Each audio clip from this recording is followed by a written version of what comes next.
할렐루야. 네, 목회와 설교장의 전 시간을 갖도록 하겠습니다. 이어지는 시간 때문에 많이 피곤하실 줄 압니다. 제가 아진행으로 시간을 가질 수 있도록 하겠습니다. 먼저 찬송가 323장 부름받아 나서니 찬송 후에 서울동로의 장로의 부회장을 섬기시고 몇몇 교회 신방하시는 최경우 장로님 기도하시겠습니다.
자비로우신 하나님, 전능의 하나님, 만사는 하나님의 손에 있습니다. 하나님께서 시작하시고 하나님께서 마치십니다. 하나님은 처음과 나중이시며 알파와 오메가 되십니다. 오늘 이곳 치악산 명성수양관의 2박 3일 기도는 답이라는 제목으로 2일째 주님의 성전에 올라와 2024년 비전을 위한 연합기도로 주님 앞에 모였습니다. 은혜의 하나님, 2023년도를 이 동산에서 기도로 마무리하게 하여 주옵소서. 2024년 새해를 은혜의 동산에서 기도로 준비하게 하여 주옵소서. 코로나 이후의 위기에 처한 한국교회를 하나님 기도로 치유하게 하여 주옵소서. 한국교회와 대한민국을 기도로 살리고 제2의 붕을 일으킬 수 있도록 주여 기도의 불을 붙일 수 있도록 인도하여 주옵소서.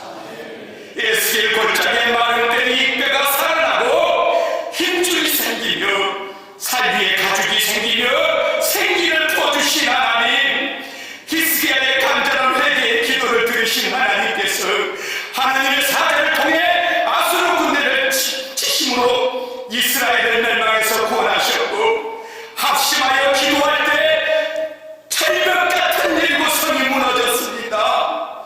모두들의 기도와 에스더의 순정의 기도로 죽음은 죽으리라 할 때 나라와 민족을 구원하신 하나님, 성경의 많은 선지자들이 회개하고 기도할 때 기도의 답을 주셨습니다. 주여 기도가 답이 되게 하여 주옵소서.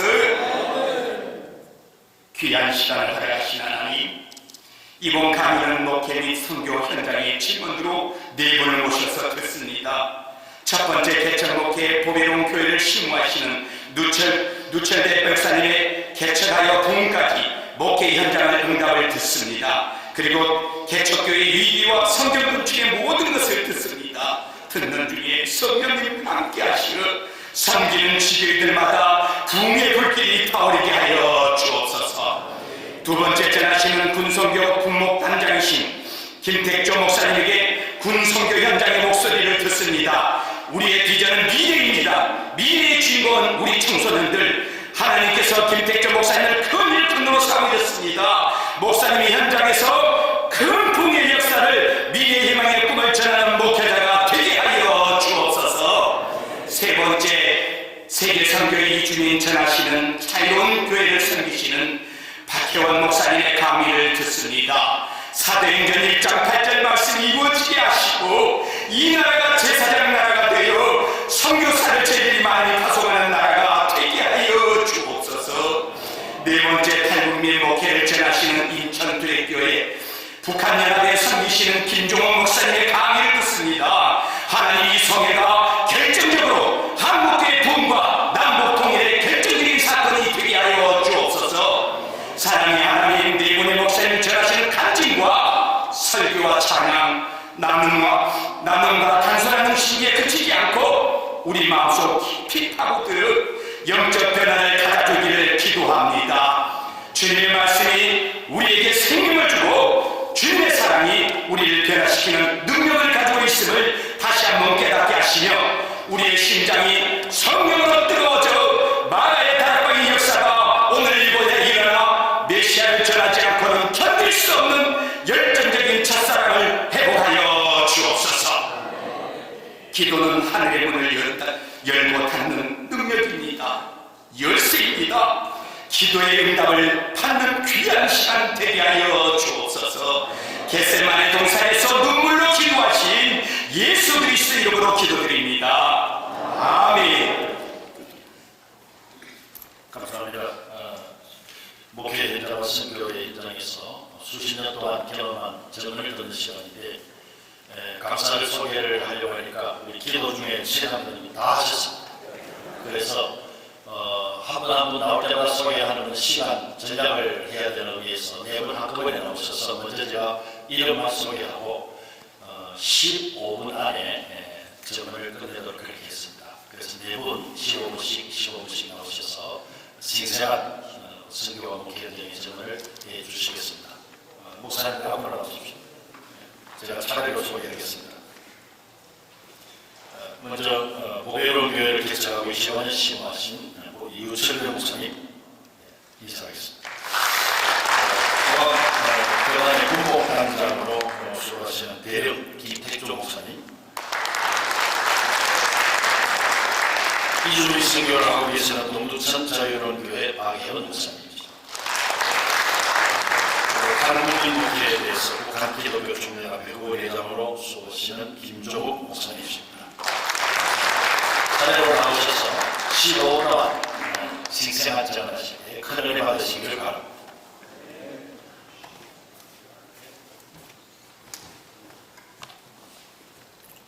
몇 주 전 대림절 선교 준비를 하는데 성경 본문을 읽다가 눈물이 절로 흘렀습니다. 그 본문 말씀은 누가복음 2장 8절입니다. 그 지역의 목자들이 밤에 밖에서 자기 양떼들을 지키더니, 그 말씀을 읽는데 눈물이 확 쏟아지는 거예요. 그 지역의 목자들, 헬라어의 코이메네스라고 하는 단어죠. 비천한 자들, 하찮은 자들, 사회적인 하층민들입니다. 당시 유대 사회에서 인정받지 못하는 그런 사람들입니다.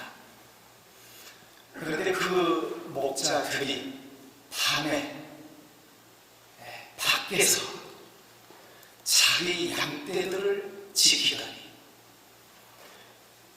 이 말씀을 묵상을 하는데 얼마나 눈물이 나는지. 그 말씀을 묵상하는 시간에 하나님의 음성이 들리는 겁니다. 유철배, 너는 네 양떼들을 잘 돌보고 있냐? 몸이 아파서 못 나오는 교회 교인 알고 있냐? 시험 들어서 교회 못 나오는 교인 너 알고 있냐? 코로나 3년 기간 동안에 교회에 나오지 않고 있는 성도들 너 알고 있냐? 그 하나님의 음성이 들리는데 낯이 부끄러워서 고개를 들 수 없을 정도로 회개하고 눈물이 나는 것입니다. 설교 준비를 하고 그 주일 설교를 했습니다. 이 본문을 가지고 설교를 하면서 성도들 앞에 고백을 했습니다. 잘못했습니다. 게을렀던 것 용서해 주십시오. 저 일 때문에 바보라고 핑계대고 목요일 게을리 했던 것을 회개합니다. 잘못했습니다. 앞으로 열심히 목회하겠습니다. 성도들에게 고백을 했습니다. 오래전 저는 영천교회 출신인데요. 은퇴하시는 목사님께서 그런 말씀을 하세요. 은퇴하시는 그 강단에서 세 가지가 후회가 된다 하는 말씀을 하십니다. 하나는 이제 70세 은퇴하는 시점에서 보니 성경을 좀 많이 읽을 걸 첫 번째. 두 번째는 기도를 많이 할 걸. 세 번째는 교회를 많이 부흥시킬 걸. 이 세 가지에 대한 후회가 된다. 다시 한번 하나님께서 목회할 수 있는 기회를 주시면 이 세 가지를 열심히 하고 싶다 하는 그런 말씀을 하시는데 은퇴하는 자리이지요. 아래 강단에서 그 말씀을 듣는 한참 후에 제 마음속에 그런 생각이 들었습니다. 나도 언제가 저 자리에 서는 날이 올 텐데 저 세 가지 후회는 절대로 하지 말자. 그리고 다짐을 한 것이 하나님 앞에 엎드려서 아침에 3시간은 엎드리자. 다짐을 하고 오늘 아침도 3시간 강단에 엎드려 있다고 했습니다. 5시 반 새벽기도 끝나면 6시, 5시 반부터 8시 반까지 3시간 동안 앉아서 성경 읽고 또 기도하고 목회 준비하고 그 시간에 또 기도받기 원하는 분들 교회 들어오시면 또 상담해드리고 안수기도해드리고 그렇게 3시간씩을 지켜나가고 애를 쓰고 있습니다. 목사님들 많이 바쁘시죠? 노예일도 바쁘시고 또 총회를 하시는 분들은 총회일도 바쁘시고 또 개인적인 일도 많이 바쁘시죠. 하나님 앞에서 독대하는 시간이 없이 바쁘시면 하나님 앞에 나중에 섰을 때 무슨 책망을 받을까? 저 자신을 두고 하는 얘기입니다. 하나님과 독대하는 시간을 갖자. 하루를 놓고 보니까 아침 시간이 가장 좋은 시간인 것 같아요. 그래서 아침 3시간은 강단에 엎드려 있습니다. 이론적인 말씀을 드리지 않겠습니다. 고린도전서 2장 말씀에 보면 사람의 일을 사람 속에 있는 영 외에는 누가 알리요? 하나님의 일을 하나님의 영 외에는 아무도 알지 못하느니라. 목회는 사람의 일도이고 하나님의 일도이고 그게 목회지요. 사람 속에 있는 영 외에는 어떻게 사람의 속을 알 수 있겠느냐? 하나님의 영이 아니면 어떻게 하나님의 일을 알 수 있겠느냐? 목회자에게 주시는 말씀이라고 생각을 합니다. 우리 사랑하는 우리 동역자 여러분, 한국 교회가 무너지는 소리가 들리지 않습니까? 1000만, 1200만 부르짖었던 때가 그전인데 이제는 800만이다. 2단 빼면 600만이다. 청년, 청소년 복음화율이 5%다. 지금은 4%다. 선교지가 되어버렸습니다. 70년대, 80년대 교회 간판만 걸어도 부흥을 하고 기도원마다 인산인해를 이루었던 시절이 있었습니다. 삼각산에 가서 기도하는데 삼각산이 쩌렁쩌렁 울리던 그런 때가 있었습니다만 다 사라졌습니다. 한국 교회를 향하신 하나님의 그 촛대가 옮겨지고 있는 것이 보이지 않습니까? 요한계시록 2장에 보면 에베소 교회를 향하여 하나님께서 말씀하신 내용이 있죠. 처음 사랑을 버렸느니라. 그것이 어디서 떨어졌는지 생각하고 회개하여 처음 행위를 가져라. 그리하지 아니하면 네 촛대를 거기서 옮기리라. 저는 이 말씀이 너무너무 무서운 거예요. 촛대를 옮겨버리시겠다. 7, 80년대 한국교회에 촛대가 활활 타올랐었던 그런 때가 있었는데 지금 한국교회를 향하신 그 하나님의 촛대가 옮겨져 가고 있는 것이 느껴지지 않습니까? 제가 우리 교인들에게 그런 얘기를 했습니다. 이제부터 그 촛대를 붙잡고 내가 몸부림을 치겠습니다. 하나님, 우리 교회를 향하신 이 촛대를 옮기지 마시옵소서. 하나님 아버지, 우리 교회를 향하신 이 촛대를 옮기지 마시옵소서. 우리 성도들 같이 기도합시다. 우리 교회에서 그걸 외쳤습니다. 이 자리에 오신 우리 동역자 여러분, 여러분의 교회를 사랑하시고 한국 교회를 사랑하셔서 이 자리에 오셨죠. 여러분, 이 자리에 엎드리셔서 하나님, 한국 교회를 향하신 그 촛대를 하나님 옮기지 마시옵소서.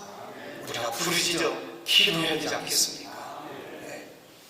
무엇 때문에 바쁘십니까? 목사님들, 저도 목사지만 무엇 때문에 바쁘십니까?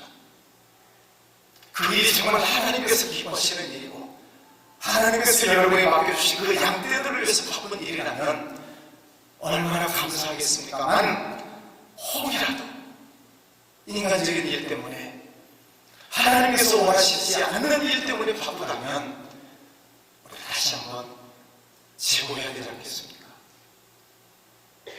하나님께서 촛대를 옮겨버리시겠다라고 하는 이 말씀이 얼마나 무서운지 모르겠습니다. 신대원 3학년 때 박선희 목사님 강의 중에 목회자는 새벽기도 끝나고 자지 마라. 일반 성도들은 새벽기도 끝나고 다 직장으로 사업장으로 가는데 새벽기도 끝난다고 들어가서 자지 마라. 그 시간에 기도하고 성경 보고 그 시간에 하나님 앞에 엎드려라. 신대원 3학년 때 들었던 말씀을 저는 지금까지 지키고 있습니다. 새벽기도 끝나고 자지 않습니다.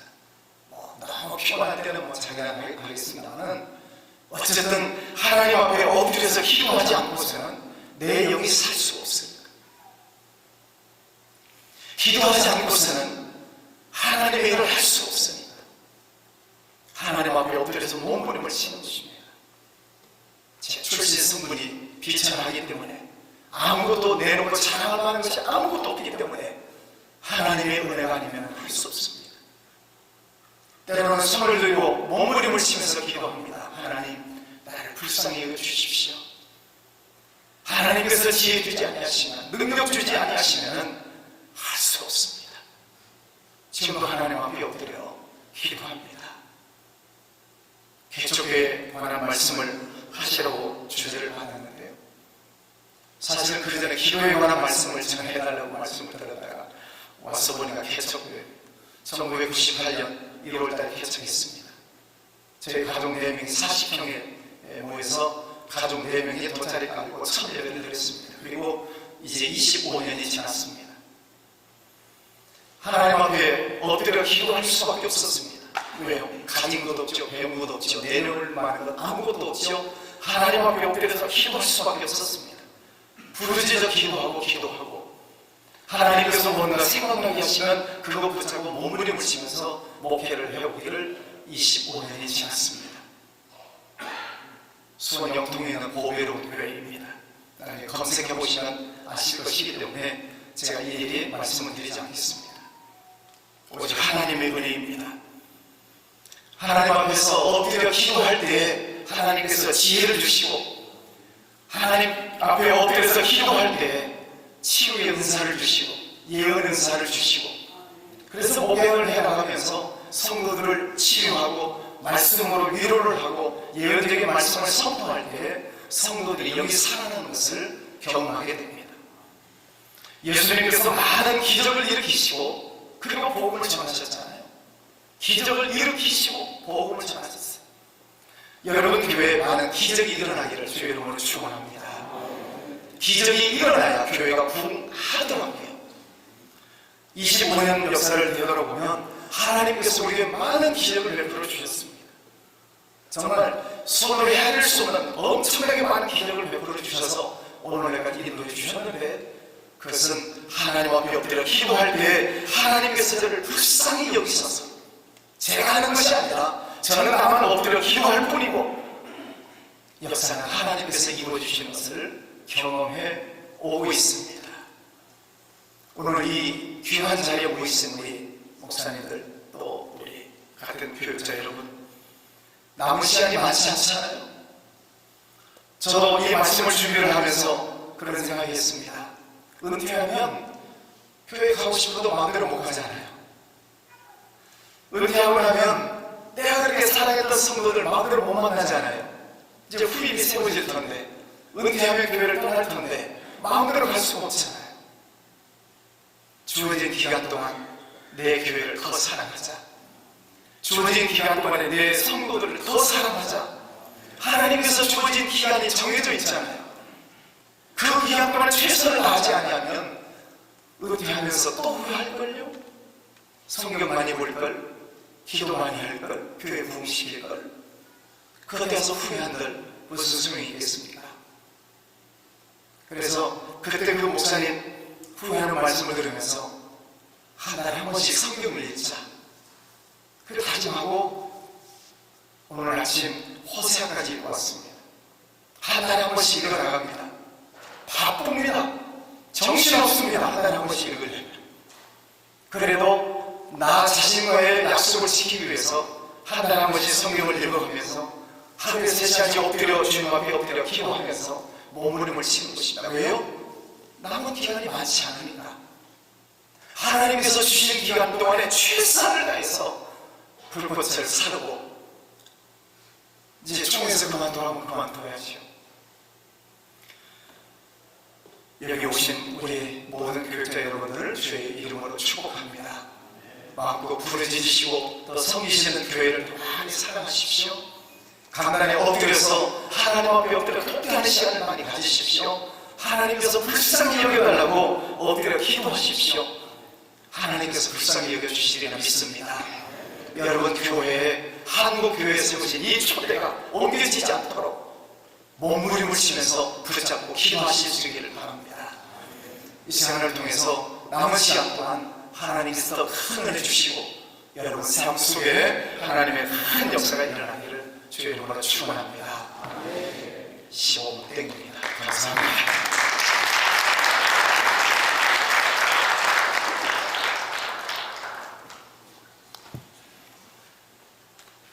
충성! 반갑습니다.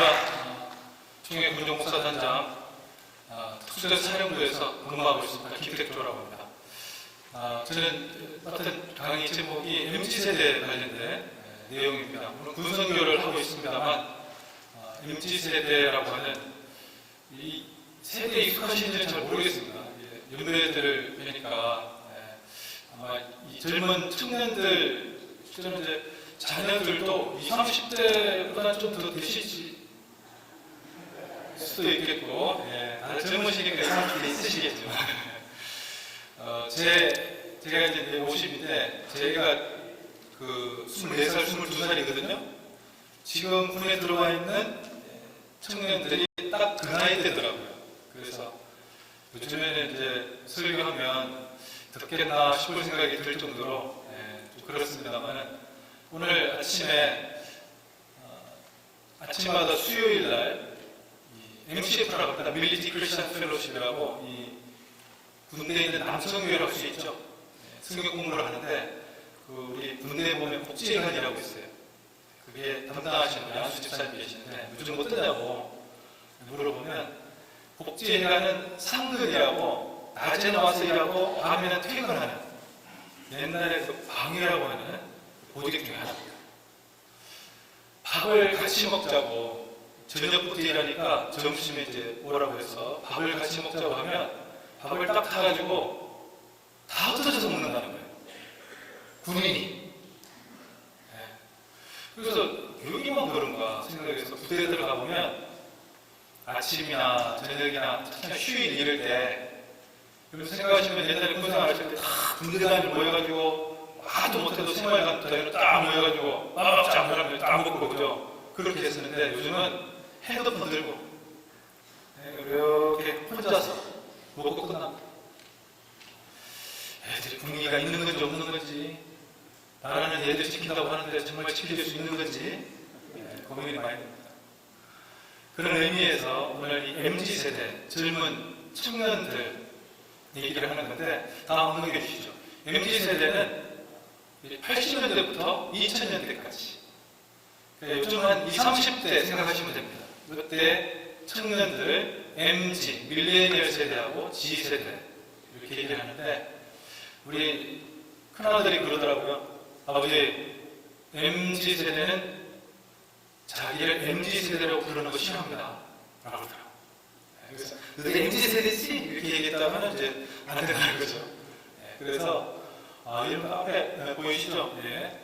다음 넘겨주세요. 그래서 오늘 MZ세대 특징하고 MZ세대에게는 어떻게 복음을 전하면 좋을 것인가. 실제로 우리 청년들, 교회에서 청년의 역할이나 또는 청년의 비중이 어떠신지 잘 모르겠어요. 우리 기도 공부를 보니까 청년의 비중이 실제로는 많이 높고 그리고 교회에서 청년들이 무언가 주도적인 역할을 했지만 일을 하는 역할이었지 일을 같이 동참해서 논의하는 구조에 들어가 있지 않아서 일만 열심히 하고는 나가 떨어지는 경우가 많았다는 거예요. 그래서 이 MZ세대들이 과연 복음을 어떻게 잘 받아들여 줄 수 있을 것인가? 그것은 실제로는 우리 세대의 문제가 아니고 다음 세대의 문제이고 그리고 우리가 기도해야 하는 목적 중에 하나인 통일 이후에 북한에 어떻게 복음을 전할 것인가? 이 복음을 전할 아주 주역이 될 세대가 저는 이 MZ세대라고 생각합니다. 그래서 이 MZ세대가 어떻게 하면 복음을 다 심장에 거머쥐고 갈 수 있을 것인가? 이들의 마음을 열어야 되지 않겠습니까? 닫힌 마음에는 복음이 안 전해집니다. 어떻게 하면 열어야 될 수 있을 것인가? 특징을 좀 몇 가지 보고 제가 기도하면서 좀 같이 생각해 볼 수 있는 몇 가지 말씀을 드리려고 합니다. 다음. 자, 아까 말씀드린 것처럼 앞에는 X세대가 있었고 70년대죠. 그죠? 제가 X세대입니다. 70년대. 그 유명한 지금 한동훈 씨가 X세대라고 그러죠. 문제는 우리 G세대라고 하는 MZ의 G 다음이 누군가 하면 코로나 세대입니다. 코로나 세대는 어떨지는 아무도 예측할 수가 없어요. 이 부분은 다음에 또 들여다봐야 되겠죠. 조금 있으면 들어올 거고. 이 사람들은 아날로그를 기억하는 첫 디지털 네이티브다. 뭐 이렇게 얘기하는데 말이 다 영어라서 그죠? 이게 아니고 SNS 잘하는 세대입니다. 태어나면서부터 거의 이런 것에 익숙해요. 예를 들어 손주들 보면 저 며느리가 애들 밥 먹일 때 핸드폰 다 갖다 주잖아요. 옛날에 저희가 어떻게 할 거냐 했는데 요즘에는 다 다반사입니다. 그 정도는 상식이 됐어요. 애들이 그냥 직관적으로 다 게임도 잘하고 할 줄 압니다. 이런 것에 아주 익숙하다는 겁니다. 여러분들 가지고 계신 핸드폰 아이폰 쓰시는 분이 계세요. 아이폰. 나는 어른이라서 어른폰만 쓴다 이렇게 생각할 수 있겠는데 아이폰 쓴다는 것은 여러분들 중에 아이폰 쓰시는 분이 계시면 정말 대단합니다. 왜냐하면 그게 상당히 좀 복잡하거든요. 직관적일 수 있는데 호환도 안 되고 귀찮은데 젊은 세대들한테는 이만큼 편한 게 없어요. SNS에 특화되어 있는 폰이기 때문에 그렇습니다. 다음이요. 이 MZ세대 뭐 얘기하는데 이 사람들은 옛날에 뭐 그죠? 지금 뭐 서울에 보면 이런 얘기도 많이 나옵니다만은 1000만 명이 넘었다는데 그때 살아셨던 분들은 그때만의 어떤 특징적인 경험이 있겠죠. 87년도 어간에 IMF가 터졌을 때 대한민국에 엄청난 어려움이 있었고 그 어려움에 같이 있었던 세대들은 그들만의 독특한 무엇인가가 있습니다. 근데 우리가 MZ세대라고 했을 때 이 MZ의 특징 중에 하나는 뭔가 강렬한 경험이 없어요. 물론 중간에 뭐 소고기 파동이라든지 뭐 촛불 뭐 이런 얘기도 있었는데 이게 그렇게 엄청난 영향을 미쳤을까? 개별적 개인주의적인 성향을 상당히 많이 가지고 있는 것이 MZ세대의 특징이라고 할 수가 있겠습니다. 다음이요. 그래서 이 큰 문화적 기업, 그죠? 사회에 어떤 큰 일이 있어가지고 야 그렇구나 하는 것보다는 어떤 기억이 있는가 하면 야 우리 무한도전 같이 보지 않았냐? 이런 기억이 있어요. 무한도전이라고 보십니까? 계시네요. 소통이 잘 되시는 분들입니다. 저는 무한도전 처음에 황석글 때부터 봤어요. 웃으시는 분도 대단하신 겁니다. 웃음이 이제 마시잖아요. 지하철하고 경주 했을 때 그때는 무한도전이라고 무한도전이라고 했었는데 우리 애들하고 그걸 같이 봤어요. 토요일 저녁에 참 설교 계시도 안 하고 바쁜데 그거 들여다보고 있었습니다. 왜 그런가 하면 청년들하고 얘기하고 소통하려면 그걸 봐야 되거든요. 무한도전이라고 하는 그 프로그램은 10수년이 지났는데 끝났거든요. 여전히 보고 있습니다. 왜? 그때 같이 봤던 사람들이 가지고 있는 경험이 있기 때문에. 실제로 그 사람들이 이야기가 있는 서사, 즉 서사가 있는 예능을 만든 무한도전 PD 덕분에 대한민국의 K컬처라고 하는 K문화가 시작된 것이라고 할 수 있습니다. 우리가 BTS라든지 방탄소년단 다른 나라에 가서 대단한 인기를 끌고 있는 댄스 그룹이 어느 날 갑자기 혜성처럼 나타나는 것 같은데 그것이 아니고요. 안에 들어가 보면 한 사람 한 사람마다 다 캐릭터가 있고 그 캐릭터가 움직여 가는 것을 볼 수가 있습니다. 그래서 이 사람은 펭수 아십니까? 펭수? 예, 펭수가 펭귄입니까? 사람입니까? 바보 같은 질문이잖아요. 그 안에 사람 있잖아요. MZ세대는 그렇게 생각합니다. 펭수는 펭귄이다라고 해요. 찍어봤다. 엑스레이를 막 갖다 줍니다. 그럼 이 사람들이 당황하잖아요. 이거 진짜로 믿는다는 거야? 펭수에 대해서 이야기를 만들어 본 거예요. 그래서 이게 지금 해외에 나가고 있는 거잖아요. 그러니까 독특한 점이 여기 있습니다.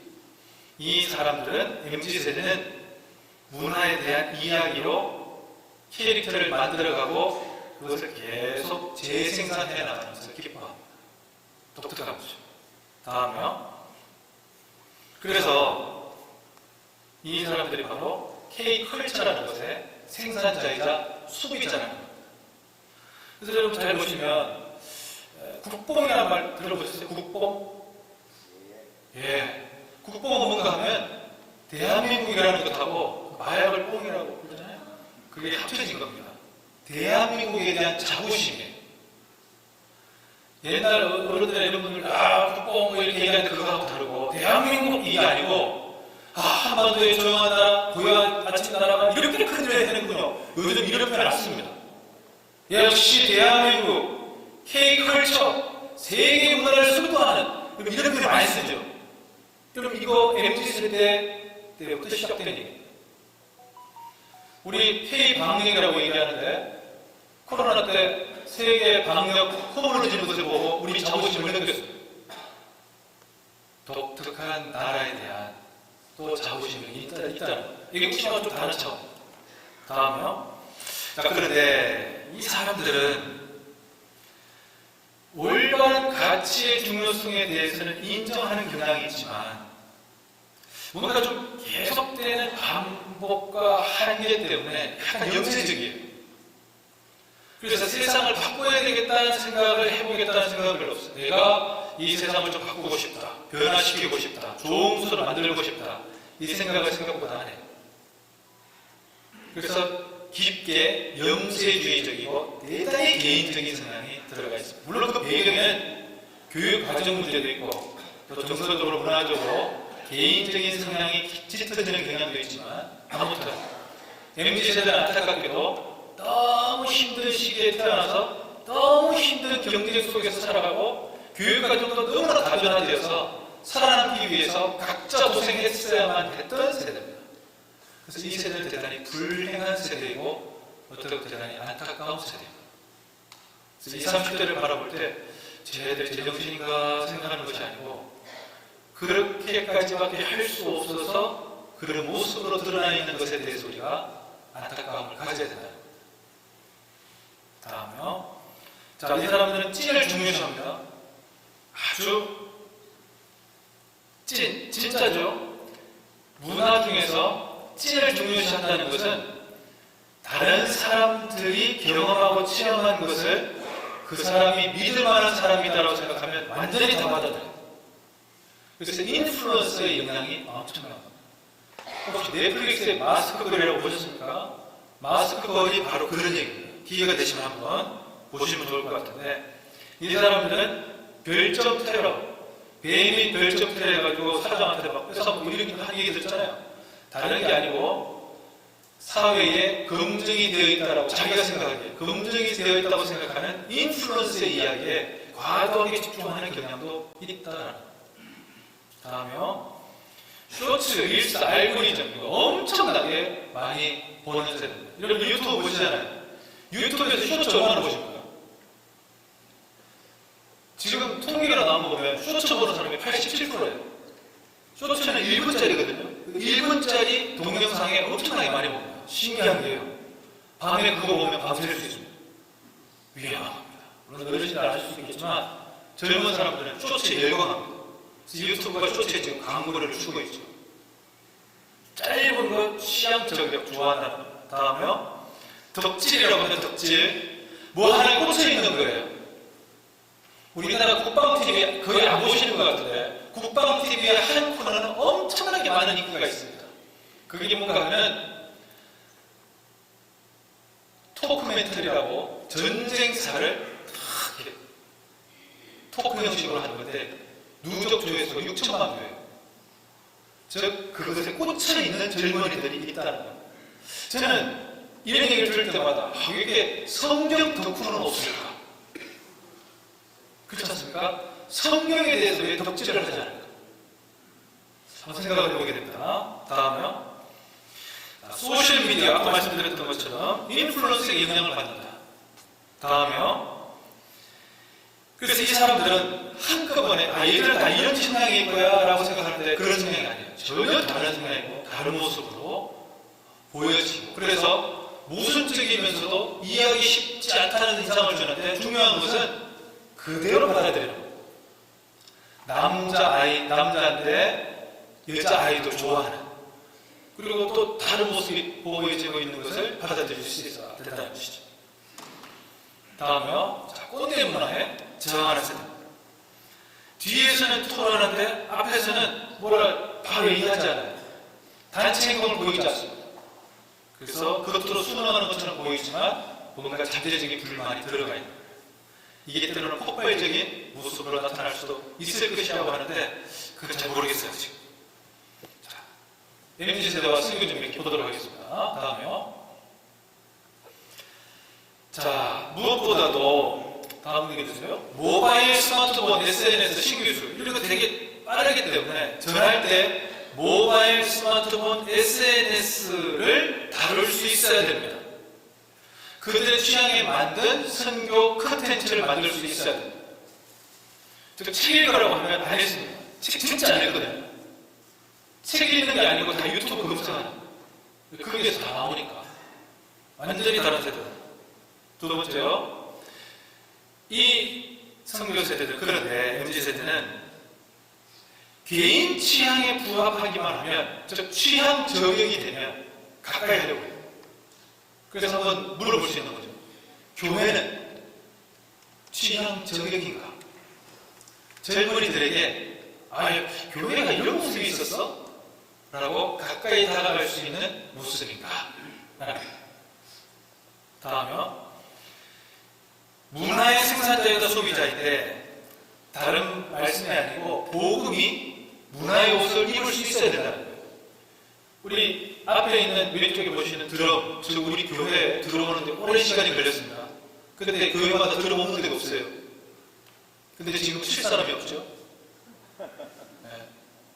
여러분, 이게 지금 들어오는데 수십 년 걸리면 우리 지금 안 됩니다. 전도가 될 수가 없어요. 20, 30대에게 취향되게 할 수 있는 복음의 내용을 문화의 옷으로 입을 수 있는 컨텐츠 개발이 반드시 필요하다. 다음에요.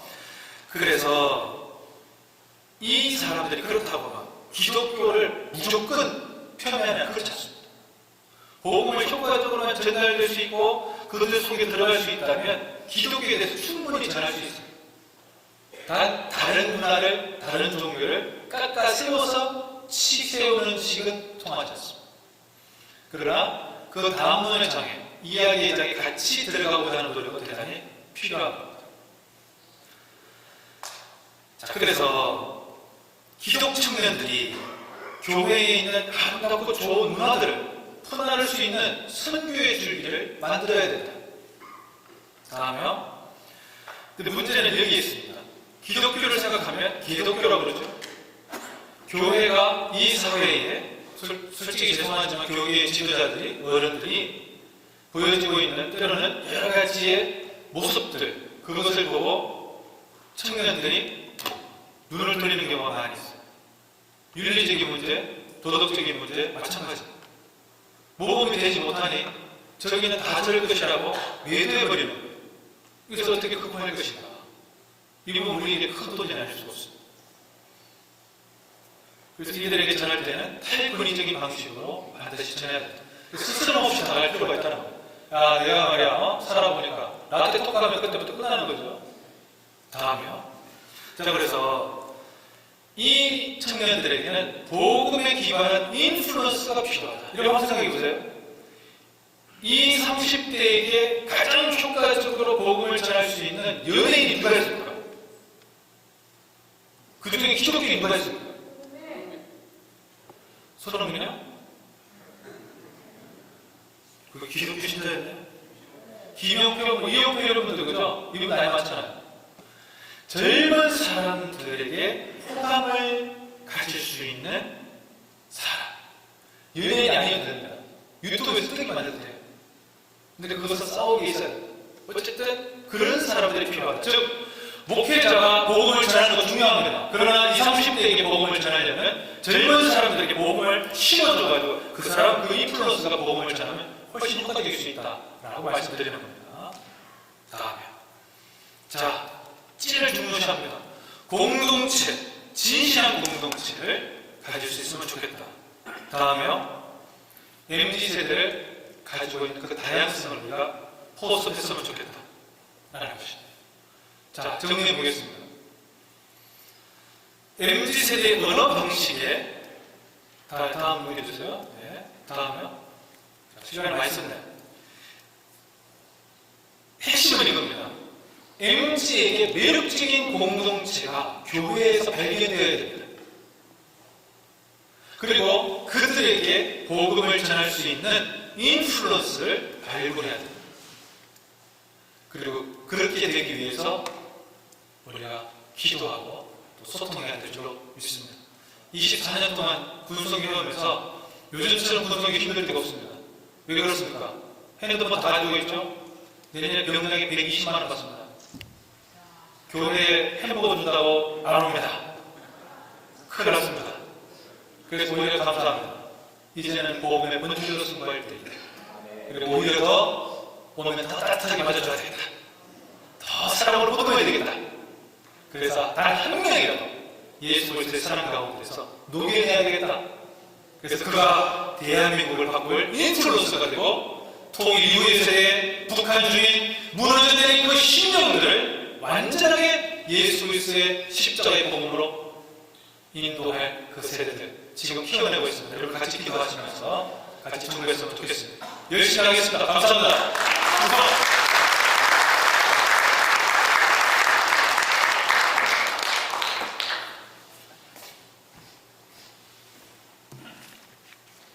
네, 반갑습니다. 저는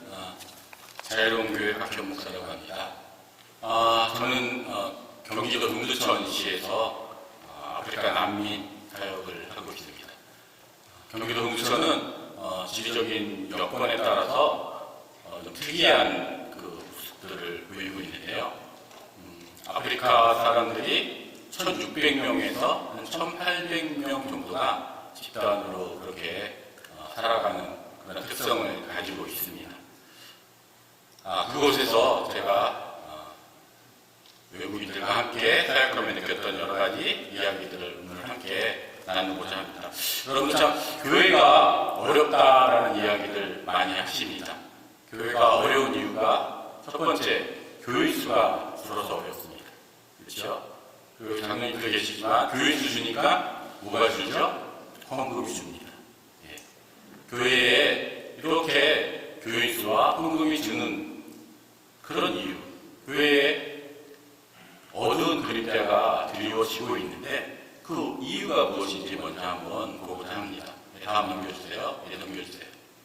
먼저 이 자료는 12월 초에 뉴욕타임즈에 실린 기사인데요. 한국 출생률을 보고하면서 한국이 사라지고 있는가라는 질문을 뉴욕타임즈 기자가 던지고 있습니다. 여러분 저희 그 3분기 우리나라 3분기 그 출생률이 지금 0.7%입니다. 한 국가가 그대로 인구가 유지되기 위해서는 출생률이 2.1명이 돼야 되거든요. 그런데 저희는 지금 0.7명인 거예요. 그러면 200명의 인구가 있을 때 한 세대가 지나면 그 인구가 70명으로 줄어든다는 이야기를 지금 하고 있는 겁니다. 다음 보여주세요.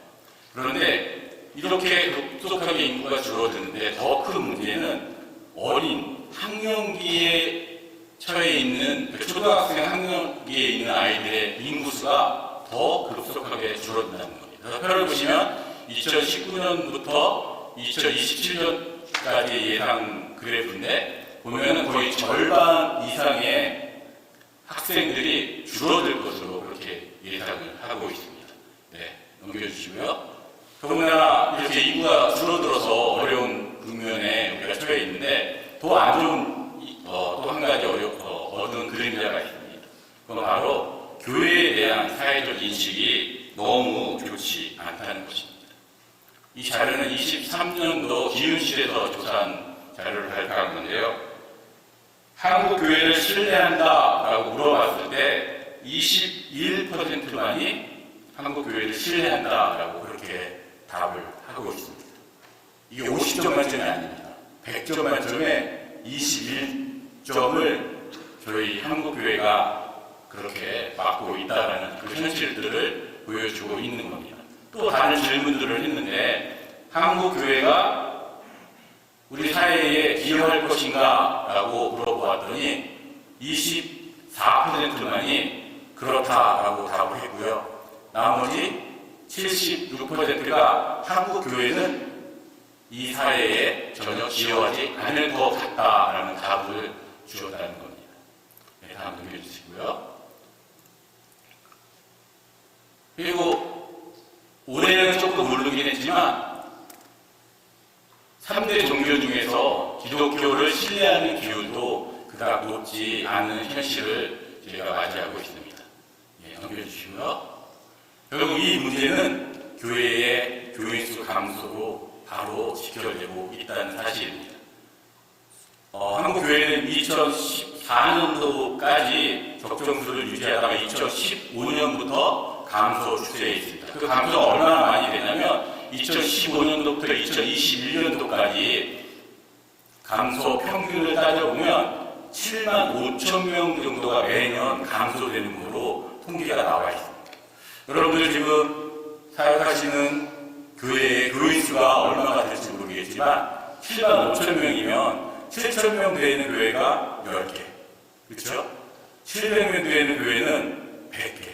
여러분 700명 되는 교회 저희가 만들려면 얼마나 많은 노력과 땀들이 필요합니까? 그런데 그런 교회들이 1년에 100개씩 지금 사라져가고 있다는 현실입니다. 다음이요. 더 큰 문제는 역시 교회, 그러니까 아동부의 수가 급속하게 줄어들고 있다는 것입니다. 여기 표를 보시면 2012년부터 그리고 2021년도까지의 표를 보시면 2012년도와 2021년도의 교인수, 아동수를 비교해 보면 거의 절반 수준으로 떨어져 있다는 것입니다. 한국 교회는 지금 심각한 교인 감소의 현실에 부딪히고 있다는 것입니다. 그러면 이 방법들을, 그러니까 인구적인 측면과 사회 인식적인 측면에서 한국 교회가 지금 급감을 하고 있는데, 과연 인구적인 측면에서 이것들을 커버할 수 있는 분야가 어디 있는가가 우리의 질문이 될 수 있을 겁니다. 예를 들어 주시고요. 바로 저는 그 답을 외국인에서 찾고 싶습니다. 생산 인구가 줄어드니까 당연히 생산 인구가 줄어들겠죠. 그래서 외국인들을 이제 생산 인구로 우리나라에 불러들일 수밖에 없습니다. 내년도는 외국인 한 해 16만 명의 외국인들이 들어온다고 합니다. 그런데 불행하게도 지금 우리나라가 아까 말씀드렸던 0.7명의 인구수를 가지고 우리나라가 유지되기 위해서는 매년 30만 명의 외국인들이 들어와야 된다라는 데이터가 있습니다. 어쨌든 그렇게 생산 인력으로 들어왔고 또는 다문화 가정으로 결혼을 통해서 들어온 그런 이주민들의 수가 9월달까지 치면 237만 명 정도 됩니다. 그리고 다음 넘겨주세요. 법무부도 이제는 한국의 인구 정책으로 미래를 책임질 수 없다라는 사실들을 깨닫고 법무부도 이제 이주민 정책의 변화를 도모하기 시작을 합니다.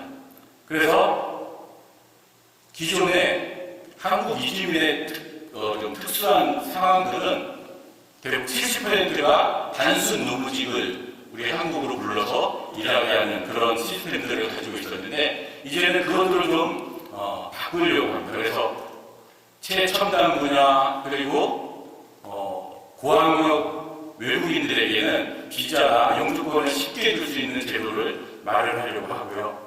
그리고 우리 한국에 거주하고 있는 이주민들 중에서 불법 체류자 미등록 이주민이 한 47만 명에서 8만 명 된다고 추정하는데 이 사람들에 대한 그 관리를 엄중하게 하겠다는 겁니다. 그러니까 좋은 인력들은 받아들이고 좋지 않은 인력들은 내보내겠다라는 것들이 법무부의 정책들이고요.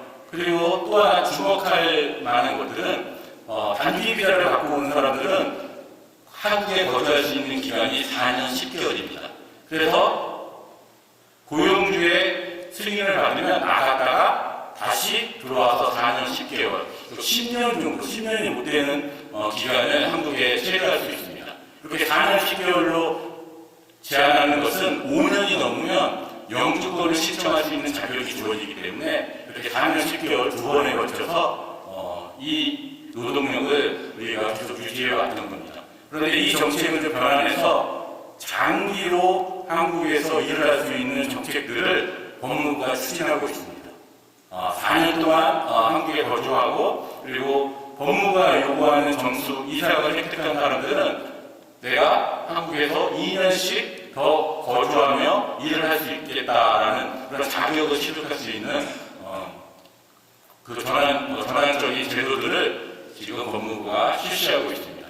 즉 한국 교회가 그러니까 4년 그리고 4년 10개월, 4년 10개월 이렇게 오래 거주하지 못하는 정주하지 못하는 외국인들에 대해서 저 사람은 언젠가는 떠나갈 사람이야라고 했던 그들의 인식들, 우리들의 인식들이 이제 10년 이상 거주할 수 있는 나와 함께 살아가는 동료요 그리고 성도로서 그 사람들을 외국인들을 바라볼 수 있는 그런 기회들이 생겼다는 것을 의미합니다. 넘겨주시고요. 자 그러면 이주민 사역들은 어떻게 해야 되는가 여러분들 아마 궁금해하실 겁니다. 그래 교회가 여러 가지 어려움들이 있고 그래서 우리가 이주민 사역을 해야 한다면 그럼 이주민 사역의 내용들은 어떻게 채워져야 하는가 하는 궁금증들이 있으실 겁니다. 그저 우리가 주일날 이주민들과 함께 그들의 언어로 예배하고 함께 공동체를 이루어가면 이주민 사역은 잘 성공적으로 이루어지는 것일까라는 궁금증도 있을 수 있겠는데요. 그 이주민 사역들을 제가 하는 사역을 소개하면서 여러분께 소개시켜 드리려고 합니다. 이주민 사역들을 여러분 기존에 우리가 갖고 있는 사역의 형태로 시도하시면 100% 실패합니다. 이주민들은 우리 대한민국의 이방인으로서 온 사람들이기 때문에 그들의 삶의 필요들을 충족시켜 줄 수 있는 그런 일들을 저희가 해야 됩니다. 의료 지원 사업 같은 것들은 그래서 필수적인 사업이 될 수 있습니다. 넘겨주시고요. 왜 의료 사업들을 해야 되냐면 이거 제가 갖고 있는 사역의 특징적인 부분들이기도 하지만 우리나라 1년에 난민 신청자가 6,000명에서 한 7,000명 정도 됩니다. 그런데 그 중에 난민 인정을 받는 사람은 60에서 70명이에요. 1% 정도밖에 난민 인정을 받지 못합니다. 그러면 99%들은 이제 선택의 기로에 놓이게 됩니다. 자기 나라로 돌아가거나 아니면 여기서 불법 체류자로 남아서 삶을 살아가는가 그 둘 중에 하나를 결정하게 되는데요. 불법 체류자가 되면 유동적 이주민이 되면 겪어야 되는 많은 여러 가지 어려움들이 발생합니다. 첫 번째, 좋은 직장에서 일할 수 있는 권리가 박탈됩니다. 왜냐하면 불법 체류자들을 고용하는 사업주도 처벌을 받습니다. 그래서 적발이 되면 1차로는 보통 한 500만 원 정도의 벌금을 받고요. 2차는 1,000만 원, 3차는 한 2천만 원 정도의 과태료가 부과가 됩니다. 그렇기 때문에 이들이 좋은 직장에서 일을 할 수 있는 기회가 박탈되기 때문에 좀 어려운 직장, 더러운 직장으로 갈 수밖에 없습니다. 그리고 또 한 가지 문제가 발생하는 게 의료보험이 박탈됩니다. 의료보험이 박탈되면 이 사람들이 내는 의료비가 여러분과 제가 내는 의료비의 5배 정도를 내게 됩니다. 감기나 이런 것들은 괜찮은데 밤에 아파서 응급실을 가거나 수술을 받게 되면 밤에 응급실 가면 거의 100만 원 정도의 비용을 내야 하고요. 간단한 맹장 수술을 받아도 한국 사람들은 200만 원 정도의 수술비를 내는데 외국인 불법 체류자들은 1,000만 원 정도의 수술비를 내게 됩니다. 그래서 그들의 삶들을 좀 보장할 수 있는 일들을 해야 됩니다. 이것이 저희 자유로운 치과라고 있는데 저희 교회 3층에 치과와 똑같은 시설의 병원을 만들어서 100% 예약제로 외국인들을 치료하고 있는 모습을 보여드립니다. 다음 넘겨주시고요. 다음에 이 사람들이 실치과, 그 다음에 임금체불, 그리고 산업재해 이런 것들에 노출되어 있기 때문에 그런 어려움들에 처해 있는 외국인들에게 생계 지원 사업들을 반드시 해 주어야 합니다. 다음이요. 그리고 이들은 아까도 말씀드렸지만 임금체불당했거나 또는 산재 처리, 그 다음에 여기서 거주할 수 있는 자격들에 대한 법률적인 지원들, 이런 일들을 반드시 해야 됩니다. 그런데 이 일은 그냥 이루어지는 것이 아닙니다. 많은 경험과 그리고 여러 가지 공부들을 통해서 이루어져야 되는 겁니다. 임금체불이 되면 여러분 어디로 가야 되죠? 노동청으로 가야 됩니다. 산재가 되면 어디로 가야 되죠? 복지공단에 가야 됩니다. 그리고 이들의 이주 자격들, 거주 자격들, 정주 자격들을 얻기 위해서는 외국인 이미그레이션 센터로 가서 그들의 여러 가지 법적인 절차들을 도와주는 일들을 해내야 됩니다. 이 일들이 많은 지식과 많은 경험들을 요하게 됩니다. 넘겨주세요. 그리고 교육사업도 해야 됩니다. 한국어 능력 시험은, 한국어 능력은 이들이 살아갈 수 있는, 한국에 살아갈 수 있는 커다란 능력이 되기 때문에 한국어 교육도 실시를 해 주어야 합니다. 넘겨주시고요. 그리고 때로는 정부와 손잡고 정부의 정책 조언과 정부가 요구하는 일들을 수행해 주는 역할들도 감당해 내야 합니다. 넘겨주시죠.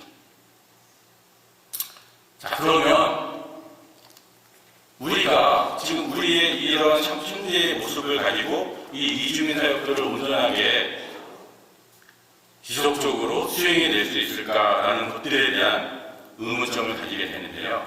먼저 우리가 이주민 사역들을 온전하게 잘 수행하게 되기 위해서는 선교 전략에 대한 전면적 수정이 필요합니다. 우리의 선교 환경이 굉장히 많이 변했습니다. IT 발달 그리고 다문화적인 모습을 통해서 우리의 선교 환경이 계속적으로 변하고 있습니다. 그런데 우리는 아직까지 특히 우리 통합교단은 속지주의를 계속 고집하고 있어요. 선교는 다른 나라에 가서 다른 나라 언어와 다른 피부색과 문화를 가진 사람들을 통해서 이루어져야 하는 것이다 라는 생각들을 가지고 있다는 겁니다. 그런데 이 속지주의가 이제는 속인주의, 사람을 대상으로 하는 선교 전략으로 변해야 한다는 것입니다. 그리고 여러분, 제가 아까 동두천에 한 1600에서 1800명 정도의 아프리카 사람들이 산다고 말씀드렸는데 한 20개국 정도의 아프리카 사람들이 삽니다. 여러분, 만약에 우리가 20개국 아프리카 나라에 선교사를 파송한다라고 생각을 해보십시오. 얼마나 많은 고비용이 거기서 지출이 되겠습니까? 그런데 동두천이라고 하는 그곳에서 효과적으로 그들에게 복음을 전하고 그들의 필요들을 우리가 충족하고 그들의 이웃이 되어줄 수 있다면 그들이 다시 자신의 나라로 돌아갔을 때 하나님의 은혜와 하나님의 복음을 온전히 전할 수 있는 귀한 선교의 사역자로 쓰임받을 수 있다는 것입니다. 아마 우리가 지역으로 선교사를 파송하는 것보다 10분의 1, 많게는 100분의 1의 비용 절감도 분명히 일어날 것이라는 말씀을 드립니다. 그리고 우리가 갖고 있는 제도적 교회에서 선교적 교회로의 전환이 이루어져야 됩니다. 넘겨주십시오. 우리가 갖고 있는 교회의 생각들은 직제 중심적이고 목회자 중심적이고 가시적 교회를 중심으로 그렇게 이루어져 있습니다. 그러니까 교회가 있으면 교회에 사람을 불러서 함께 예배하고 그들을 훈련시켜서 교회의 중직자로 키우는 것, 그것이 지금 우리가 갖고 있는 교회의 선교적 시스템, 그런 생각들인데 이것들을 선교적 교회의 모습으로 바꿔야 하는 것입니다. 즉 교회로 사람을 불러들이는 것이 아니라 사람이 있는 곳에 우리가 나가서 그들의 이야기를 함께 들어주고 거기에 하나님의 복음의 말씀을 전하는 일들을 온전하게 수행해야지만 이주민 선교가 온전히 꽃을 피울 수 있다는 것입니다. 네, 넘겨주시고요. 그러기 위해서 여러분 이주민 사역자 양성이 아주 그렇습니다. 여러분 이주민 사역자 이 현장이 굉장히 어렵습니다. 사실 이주민들을 통해서 본인의 온전한 사례비를 챙겨가는 목사님들을 별로 못 봤어요. 저도 마찬가지인데요. 그래서 저는 어디 가서 저를 소개할 때 등처가라고 생각합니다. 등처가라고 말씀을 드립니다. 등처가가 뭔지 아시죠? 마누라 등처 먹고 사는 사람이다 라고 이야기를 하는데 생활비 월기가 굉장히 어렵어요. 그래서 우리 통합지 같은 경우에는 이주민 사역을 하는 사람들의 목사님들의 모임이 이주민 선교 협의회라는 곳이 있는데 제가 지금 70년생인데 제가 그 모임에서 세 번째로 젊은 사람입니다. 제 밑으로 42살짜리 목사님 한 분 계시고 그 이후로는 이주민 선교를 하겠다는 목사들이 없어요. 그러니까 대가 지금 끊길 그런 처지에 우리가 놓여 있다는 것입니다. 그래서 우리가 이주민 선교를 개인의 헌신의 문제가 아니라 이제 우리가 총회 차원에서 이주민 사역자들을 양성하는 일들을 분명히 해야 한다는 것입니다. 예. 그리고 이주민 선교사 제도 도입이 절실히 필요합니다. 아까도 말씀드렸지만 이주민 선교를 하는 이주민 선교사들을 체계적으로 그리고 시스템적으로 도와줄 수 있는 제도를 우리가 만들어 내야 한다는 것입니다. 그리고 네 번째로 총회 차원에서 개교회 이주민 사역을 도울 수 있는 핸들링 할 수 있는 타워를 하나 만들어 내야 된다는 것입니다. 그래서 거기서 이주민 사역에 대한 교육들 그리고 이주민 사역자들이 필요로 하는 그들의 필요들을 해소시켜주는 일들을 해야 한다는 것입니다. 예, 넘겨주세요. 예, 마지막으로 정리를 하면요. 여러분, 합동총회 세계선교회에서는 국내에 있는 외국인들을 대상으로 선교하는 국내 외국인 선교사 제도를 두고 있습니다. 또 고신도 총회 세계선교회 KPM에서는 별도의 명칭을 사용하지 않고 선교사를 국내의 타문화권 또는 다중문화권에서 복음을 전하는 사역자로 규정하고 있습니다. 또 하친에서도 해외 나가지 않는 국내 외국인 사역을 국내로 파송받아 사역하는 선교사를 국내 외국인 사역 선교사라고 부릅니다. 기독교에 대한 감리에도 국내 이주민 선교사를 두고 있고요. 한국 기독교 장로회는 사회 선교사라는 이름으로 그들을 부르고 있습니다. 그런데 유독 제가 적혀 있는 통합측은 아무런 대책도 지금 세워놓지 않고 손 놓고 그저 미래를 바라고 있다는 것입니다. 이제 우리가 여러분 이주민 선교 그리고 우리나라에 오는 그들을 예수 그리스도의 복음으로 따뜻하게 안아주고 그들을 우리의 이웃으로 인정하고 그들이 필요한 것들을 채워주는 그런 일들을 분명히 해야 합니다. 더 늦으면 한국 교회의 미래가 없다라고 저는 생각을 합니다. 여러분들 그 일들을 위해서 기도해 주시고 그리고 이주민 선교 그리고 우리가 흔히 볼 수 있는 외국인들에게 따스한 눈빛으로 그들을 안아주고 마주하는 저와 여러분이 되기를 소원합니다. 감사합니다.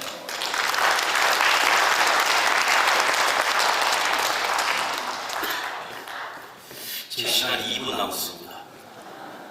그리고 미리 강사비를 받았기 때문에 그냥 내려가도 될 것 같아서요.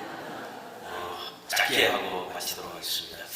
저는 그 북한 기독교 총연합회의 후원 회장을 맡고 있고 북한 기독교 총연합회는요 우리나라의 4만 5천 명의 탈북민이 6.25 이후에 지금까지 들어온 숫자입니다.